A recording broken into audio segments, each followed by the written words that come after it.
Shalom kepada para pendengar kami yang dikasihi dari seluruh dunia. Haleluya. Selamat datang ke segmen Rhapsody Reality kami yang membawakan firman Tuhan dari Pastor Chris setiap hari. Haleluya. Hari ini 23 Ogos dan Pastor Chris berkongsikan satu mesej mengenai kuasa ketaatan. Puji Tuhan. Ayat Injil pembukaan kami dipetik dari Filipi 2 ayat 8 yang berkata, "Dan dalam keadaan sebagai manusia, dia telah merendahkan dirinya dan taat sampai mati, bahkan sampai mati di kayu salib." Haleluya. Tuhan mempunyai struktur dan sistemnya yang tersendiri dan beroperasi berdasarkan prinsip. Tetapi ada orang yang selalu memilih jalan mereka sendiri. Alkitab mengatakan dalam Amsal 14 ayat 12, ada jalan yang disangka orang lurus, tetapi hujungnya menuju maut. Inilah firman Tuhan. Sebab itulah ianya penting untuk kamu mendengarkan Tuhan dan mengikut jalannya. Jangan sesekali berjalan dalam ketidaktaatan. Haleluya. Misalnya, akibat dari ketidaktaatan Adam, Alkitab memberitahu kita bahawa maut berkuasa seperti raja, yang tertulis dalam Roma 5 ayat 17.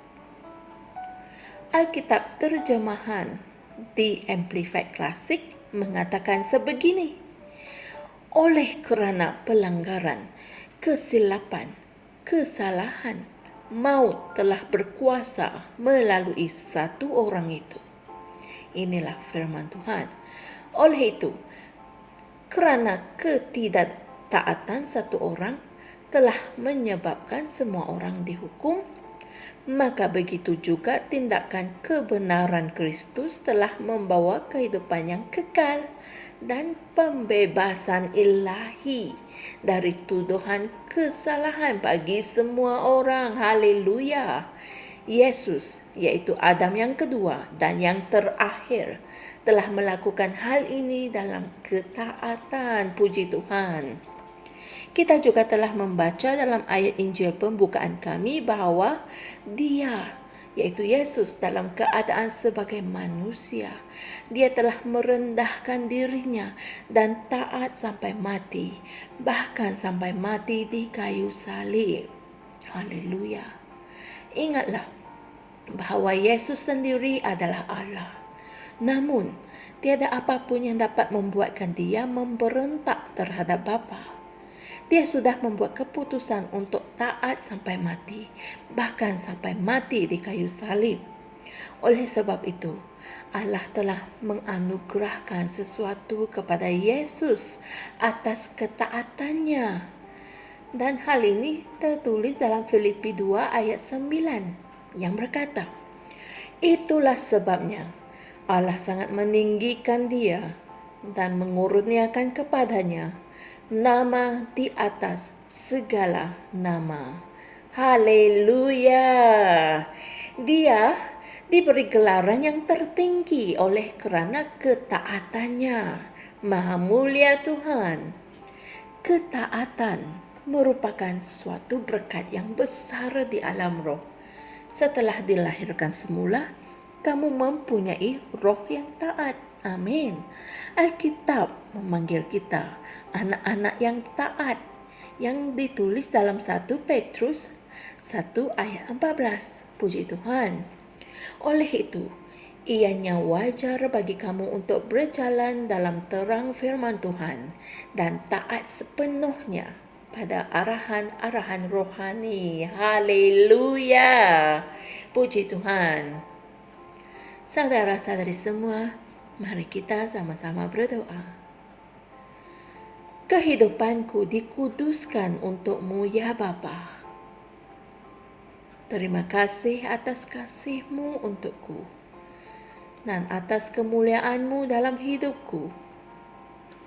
Hari ini dan selalu, Aku hidup untuk memuliakan Engkau, melayani Engkau dengan segenap hatiku, memelihara firman-Mu, memenuhi tujuan-Mu untuk hidupku, dan menghasilkan kerja-kerja kebenaran.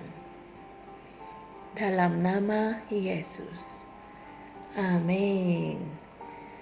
Untuk renungan tambahan, sila pelajari juga ayat-ayat Injil berikut iaitu Yakobus 4 ayat 6 hingga 7, Roma 8 ayat 14, Yohanes 8 ayat 12, Efesus 5 ayat 17 kitab terjemahan NIV, dan 1 Petrus 1 ayat 14.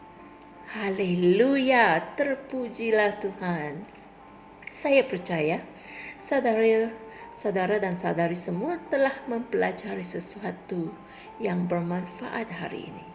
Sesungguhnya, ketaatan merupakan suatu berkat yang besar dalam hidup kita.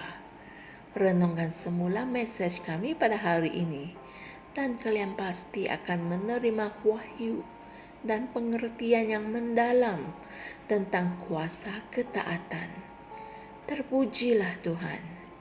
Jumpa lagi esok dan Tuhan berkati. Shalom.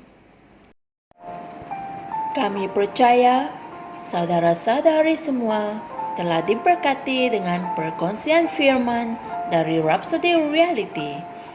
Bagi sesiapa yang ingin menjadikan Yesus Kristus sebagai Tuhan dalam kehidupanmu, kamu boleh mengucapkan doa ini bersama dengan saya. Ya Tuhan Allah, aku mempercayai Yesus Kristus, Anak Allah yang hidup dengan sepenuh hatiku. Aku percaya Dia telah mati untukku, dan Allah telah membangkitkan Dia dari kematian. Aku percaya Dia hidup hari ini. Aku mengaku dengan mulutku bahwa Yesus Kristus adalah Tuhan dalam hidupku mulai dari hari ini. Melalui Dia dan di dalam nama-Nya, aku mempunyai kehidupan yang kekal. Aku telah dilahirkan semula. Terima kasih Allah kerana menyelamatkan jiwaku. Aku sekarang adalah anak Allah. Haleluya. Tahniah, sekarang kamu telah menjadi anak Allah. Untuk apa-apa sebarang pertanyaan atau untuk mendapatkan lebih banyak maklumat mengenai bagaimana untuk bertumbuh sebagai seorang Kristian, Anda semua boleh hantar mesej di akaun Facebook kami atau email kami di tni.msia@gmail.com. Sekali lagi, tni.msia@gmail.com. Tuhan berkati Anda semua.